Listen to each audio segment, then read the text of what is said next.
चलो भाई, मॉक तो आ गया, लगाना शुरू करते हैं अपन लोग। ये मॉक एकदम ओरिजिनल है, नियॉन क्लासेस की बुक है मैम की एक, तो उसी से लिया गया है। तो सबसे पहला सिनोनिम पूछा गया है गैरुलस। गैरियत में बात करने वाला, गैर फालतू में ही बकचोदी करने वाला इंसान, ठीक है। गैरुलस। गैरुलस का मतलब होता है ज़्यादा बोलने वाला, जो गैर में ही बीसी करता है, ठीक है, तो समझ जाओ। तो वो इंसान होता है गैरुलस, यानी वॉल्यूबल, जिसकी वॉल्यूम हमेशा बनी रहती है कहीं ना कहीं, ठीक है। और टॉकेटिव यानी ज़्यादा बात करने वाला, टॉक में एक्टिव रहने वाला, टॉकेटिव। टॉक एक्टिव नहीं, टॉकेटिव, ठीक है। अगला क्वेश्चन है इमेंस। इमेंस का अपोजिट वर्ड पूछा गया है, तो अभी हम लोग समझते हैं इमेंस का मतलब क्या होता है। अगर मैं बोलूँ आपसे कि Kumbhakarna personality was immense personality. चलो, गुलिवर लिलीपुट सुना है। गुलिवर बहुत तगड़ा इंसान था, बहुत लंबा चौड़ा, मतलब बहुत बड़ा इंसान था। उसके सामने इंसान पिद्दी से थे, चींटी के बराबर। तो गुलिवर हैड इमेंस पर्सनैलिटी। अब अगर ये बोलेंगे तो आप लोगों को क्या समझ में आएगा। इमेंस मतलब होता है विशाल, बहुत बड़ा, यानी जाइजेंटिक, यानी ह्यूज, ठीक है। तो अब टाइनी का मतलब क्या होता है, यानी अब आप देख रहे हो कि यार इनोकुअस तो पता नहीं, मान लो ठीक है, नहीं पता किसी को, तो आप लोग सोचोगे यार जाइजेंटिक बड़ा होता है, ह्यूज बड़ा होता है। इसमें पूछा अपोजिट गया, यानी टाइनी छोटा होता है, तो टाइनी पे टिक कर दो, बस आंसर हो गया, ठीक है। अगला पूछा गया है कैकोफोनी, मतलब एक वर्ड जो गलत स्पेलिंग। देखो, आप लोग जितना ज़्यादा पढ़ोगे स्पेलिंग्स उतनी ज़्यादा आएंगी, ठीक है। मेरी स्पेलिंग्स मेरे पापा जी की वजह से बेटर हुई, तमाम सारी चीज़ें, मैंने बहुत सारी चीज़ें पढ़ी हैं, खासकर इंग्लिश को लेके। तो कैकोफोनी मतलब होता है कर्कश आवाज़। ये जो बी नंबर है, एक सेकेंड, ये जो बी नंबर है कैकोफोनी, कैकोफोनी का मतलब होता है कर्कश आवाज़। ऐसी आवाज़ जो बड़ी हार्श हो, कठोर हो, दिल में दिमाग में चुभने वाली हो, ठीक है, ऐसी आवाज़। जैसे आप पढ़ रहे हो और उस समय माँ बर्तन धुल रही हो, तो वो बड़ी गंदी सी आवाज़ लगती है, दिमाग भटकता है, ठीक है, वो सब चीज़ें कैकोफोनी। जैसे जहाज़ निकलता है तो कैकोफोनी, बच्चा रोता है कभी कभी तो किसी को अच्छा लगता है, लेकिन जिसको नहीं अच्छा लगता उसके लिए वो कैकोफोनी है। अब एरर का क्वेश्चन आया है, ठीक है। शाहजहां थे an heir at the Mughal throne, एक उत्तराधिकारी मुगल सिंहासन पर, ठीक है।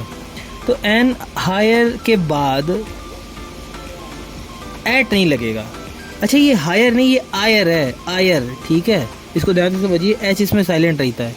कोई भी ऐसा वर्ड जिसमें एच के बाद दो लगातार वॉवेल्स हों, उसमें एच साइलेंट हो जाएगा, जैसे HOUR, ठीक है। ये एक इसका एग्जाम्पल है। तो Shah Jahan was an heir in the Mughal throne, Mughal सिंहासन में, ठीक है। अगला क्वेश्चन देखते हैं भाई। Indian women are good in cooking. Indian women are good in cooking. अब इसमें एरर क्या हो सकती है बताइए। चलिए, अगर नहीं आ रहा है तो फिर हम ही बताते हैं, मतलब एरर है कि नहीं है ये भी देखना है, ठीक है। तो अब ये ना सोचो कि यार बोल दिया सर ने तो अब नहीं होगी, ठीक है। तो इंडियन वुमेन के साथ आर लग रहा है, बिल्कुल सही है, बिल्कुल सही है, कोई दिक्कत नहीं है, हर एक चीज़ एकदम सही। लेकिन जब बात होती है किसकी, जब बात होती है कुकिंग को लेके, तो हम लोग एट लगाते हैं उस जगह, ठीक है, एट यूज़ करते हैं। Indian women are good at cooking, okay, at cooking. अगला क्वेश्चन, अल्टरनेटिव चूज़ करने हैं, यानी यहाँ पे कौन सा शब्द सबसे ज़्यादा सूटेबल रहेगा, ठीक है। तो वर्जीनिया वुल्फ्स, देखो वुल्फ गलत लिखा है, ठीक है, बहरहाल एक नावल का नाम है तो गलत नहीं है। Virginia Woolf's novels continue to receive rev reviews, ठीक है। तो अभी आप इसको समझेंगे कि जैसे आप लोग समझेंगे कि जैसे ये वर्जीनिया वुल्फ नॉवेल है, अब समझ लो कोई मूवी है, जैसे अभी फालतू की मूवी आई है, मतलब ठीक ठाक मूवी आई है यार, हीरोपंती 2, अरे हटाओ इसकी बातें नहीं करते, जर्सी, ठीक है, जर्सी मूवी अच्छी है। तो अब मैं ये नहीं कह रहा हूँ देखो, जाके भी पढ़ो, ठीक है, टाइम मिले तो देखना ज़रूर। वर्जीनिया वुल्फ्स करके जो नॉवेल है, अरे यार जर्सी मूवी जो है, उसके बारे में कहीं मैगज़ीन में या कहीं पे रिव्यू दिया होगा, कहीं किसी न्यूज़पेपर में, तो उसको रेव रिव्यू बोलते हैं, ठीक है। ऐसा कोई रिव्यू जो मैगज़ीन या किसी न्यूज़पेपर में दिया हो, उसको रेव रिव्यू बोलते हैं, ठीक है। तो ये रिव्यू वाला ऑप्शन सही है। अगला question, his gambling will रूइन him. His passion in, passion with, passion for, passion of, क्या होगा? His passion of gambling will ruin him। देखिए थोड़ा थोड़ा कहीं कहीं पे गलत होना सही है। अभी देखिए आप लोग क्या है, समझिए इस चीज़ को कि गैम्बलिंग किसी इंसान के लिए नहीं है, गैम्बलिंग एक गेम है। तो यहाँ पे जब भी इंसान की बात होती है तो हम लोग अक्सर टू लगाते हैं, ओहो टू लगाते हैं, और या फिर हम लोग लगाते हैं ऑफ, लेकिन ये गेम है तो इसलिए हम लोग यहाँ पे लगाएंगे पैशन फॉर, ठीक है। His passion for gambling will ruin him, ठीक है। अगला क्वेश्चन है fortune him very often, such was his ill luck, ठीक है।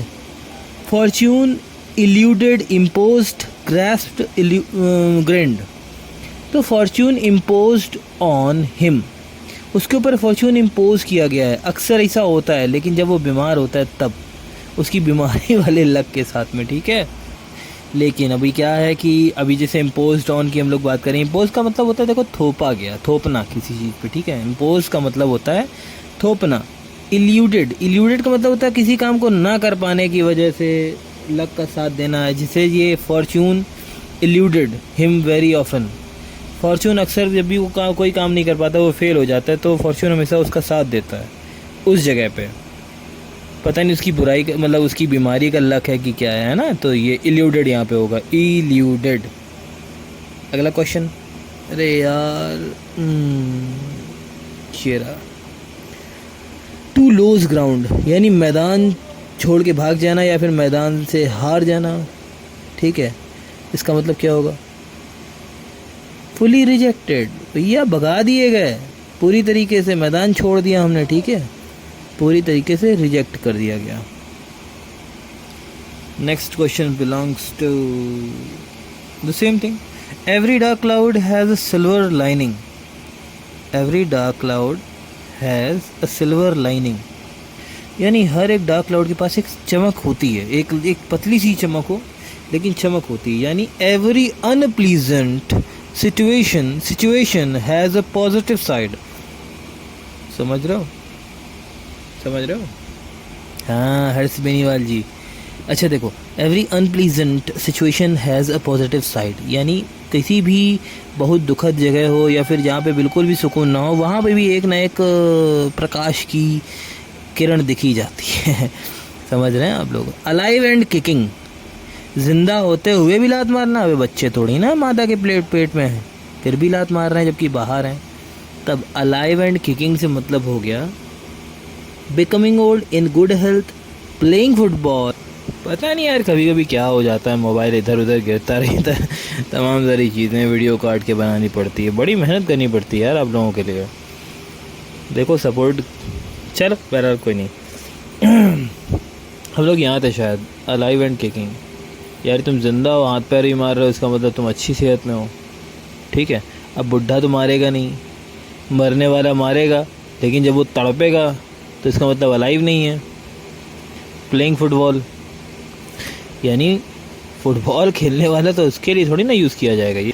तो ये चीज़ ये सेहत में, तभी तो वो लात पैर मार रहा है भाई। अ लार्ज एनक्लोजर और बिल्डिंग फॉर कीपिंग बर्ड्स, चिड़ियाघर देखा है, जाला देखा होगा, ऐसे बना होगा, ऐसे सारे पक्षियों को कैद करके रखते हैं, जो दुनिया को वो देते हैं कि क्या भैया पक्षियों को ना, चलो बहरहाल बड़े पिंजरे में रहते हैं तो इतना कोई वो भी नहीं है, ठीक है। ये ऐसे पिंजड़ा रहता है, ऐसा ऊपर से भी कपड़ा वपड़ा डाले रहते हैं ताकि धूप उप ना है। चल, एक लार्ज इनक्लोजर यानी बड़ी सी जगह जो बंद हो और या फिर बिल्डिंग हो जिसमें पक्षियों को रखा जाता है, उसको बोला जाता है अवियरी, ठीक है। Printed notice of somebody's death, किसी की डेथ हो गई है, उसका प्रिंटेड नोटिस, उसको ऑबिट्यूरी बोलती है। जैसे अभी मेरे पापा जी की डेथ हुई तो मुझे एक ऑबिट्यूरी लेटर मिला था, उसमें लिखा हुआ था कि आप पिता, आप मतलब कृष्ण कुमार, मतलब मेरे पापा जी का नाम, ठीक है, और एज, वो सब चीज़ें लिखी हुई थी। तो यार मेरा बस चले ना तो यहाँ से ट्रेन हटवाते हैं, साला बस ही नहीं चलता यार। अभी देखो DRDO हुआ है एग्ज़ाम क्वालिफाई, अब आप लोग देखो क्या क्या होता है, चीज़ें बदलती हैं नहीं बदलती हैं। अभी तो बेसिक टेस्ट होने। One who is not easily pleased by anything. ए सुनो ज़रा, किसी के ऊपर आपने हल्का सा एहसान कर दिया उसको कोई फ़र्क नहीं पड़ता, किसी के ऊपर आपने बहुत भी एहसान कर दिया फिर भी उसको फ़र्क नहीं पड़ता। उसको आसानी से खुश ना किया जा सके, ऐसा इंसान क्या कहलाता है? फास्टिडियस, दिमाग से बहुत तेज होता है, वो तेज बहुत होता है। आपने एहसान किया, वो आगे की सोचने लगता है, यार अभी हंस देंगे या खुश हो जाएंगे तो आगे इसका एहसान बंद हो जाएगा। ये सब चीज़ें होती हैं। चलो बहरहाल फास्टिडियस होता है इसका मतलब, ठीक है। अगला क्वेश्चन, ऑनेस्टली, ऑनेस्टली नहीं honestly, when we I am so sorry, honestly we did not play well in TEH final। honestly की जगह हम लोग क्या यूज़ कर सकते हैं? to be honest, to speak honestly, no improvement, to admit honestly, to be honest। यहाँ पे हम लोग यूज़ कर सकते हैं to be honest। I would like to familiarize with the latest teaching methods। मैं आप लोगों को परिचित कराना चाहता हूँ अपने पढ़ाने के कुछ एक्स्ट्रा ऑर्डिनरी मेथड्स से। तो आप लोग समझ सकते हैं, ये लिखा है लेटेस्ट टीचिंग मेथड, नए नए अंदाज़ों से मिलाना चाहता हूँ। ओके आगे बढ़ते हैं, अभी तो इसका आंसर भी करना होगा ना। I would like to familiarize with the latest teaching methods. familiarize myself, familiarize oneself with you, familiarize yourself with, यही तो होगा। आगे देखते हैं, जैसे अभी समझो, आई वुड लाइक टू, मैं आप लोगों को परिचित कराना चाहता हूँ मेरे, फैमिलियराइज माई सेल्फ, मैं अपने आप को आप लोगों के सामने, यानी अपने आप के टीचिंग मेथड को, ठीक है। तो myself is the right answer. I shall either go home to India or my family, I shall either go home to India or my family. Either के साथ और लगता है, ये तो पता ही है सभी लोगों को। आई शैल आइदर गो होम की जगह हम लोग क्या यूज़ सकते हैं, या यूज़ कर सकते हैं either I shall go home, I shall to either home, either I go home. ये either I shall go home, ये इसका करेक्ट आंसर हो। हाँ यही, either I shall go home correct answer, ठीक है। He always exaggerates, so take what he says with a dash of salt। He always exaggerates, so take what he says with a dash of salt। dash of salt की जगह क्या use कर सकते हैं अपन लोग? a pinch of salt, a pinch of salt, a lots of salt। यानी dash का हम लोग मतलब समझ, यार मैंने लगा दिखाई नहीं रहा हूँ आप लोगों को, ठीक है, ये वाला। तो देखो ऐसा डैश का जो मतलब होता है, जैसे ये हमने डैश किया यानी इतना सा सॉल्ट, यानी डैश, इतना बड़ा डैश तो होता नहीं, डैश हमेशा इतना ही होगा। तो डैश मतलब जरा सा, यानी पिंच ऑफ सॉल्ट, ये होगा, ठीक है। Learning is an ever going process, ever going यानी ऑन गोइंग होगा यहाँ पे, एवर कंस्टेंट होगा, एवर कंटिन्यूइंग होगा, या फिर यही होगा जो है भैया। Learning is an ongoing process, ever continuing process, ever constant process। ये लास्ट 20वां क्वेश्चन है, 20 मतलब उसके बाद फिर लंबे लंबे क्वेश्चंस होते हैं, एक पूरा पैराग्राफ पढ़ के, एग्जाम्पल पढ़ के पूरा है समझना होता है, ठीक है। तो एवर गोइंग यानी कभी भी कोई लर्निंग या लंबी सी चीज़ चल रही होती है, इसमें बातें हो रही होती हैं या फिर कुछ समझाना बुझाना हो रहा होता है यार, उसको ऑन गोइंग से रिप्लेस करते हैं। Learning is an on going process, ठीक है। तो यहाँ से वीडियो एंड होती है, वीडियो हो गई है लगभग 15 मिनट की। मैं इसको काट के छोटा भी कर सकता हूँ लेकिन नहीं करना चाहता हूँ। तो what is actually the important thing you have to understand, there are 5 questions still left, ठीक है।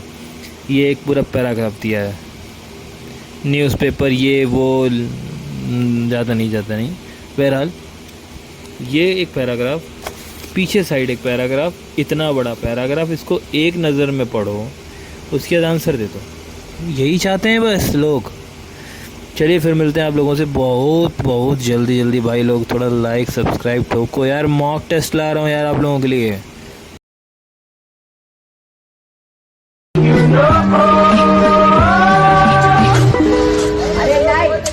All my friends are toxic, ambitionless, so rude and always negative. I need new friends, but it's not that